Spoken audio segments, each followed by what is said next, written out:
Hi hello నమస్తే అండి అందరికీ. జై గణేశాయ నమః. 108 గణేష సిరీస్లో ఇది 12వ వీడియో అండి. ఇది మన దిల్షుక్నగర్లోని సరూర్ పక్కన ఉన్న లేక్ పక్కనే ఉంటుంది.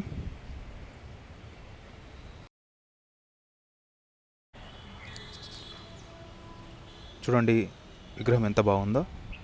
అలానే మీరు కనుక మన ఛానల్కి న్యూగా వచ్చినట్టయితే సబ్స్క్రైబ్ చేసి లైక్ చేయండి, ఒక కామెంట్ చేయండి. జై గణేశాయ నమః అని. ఓకే అండి, మరి ఇంకో వీడియోలో ఇంకో గణేష్తో మళ్ళీ మీ ముందుకు వస్తాను.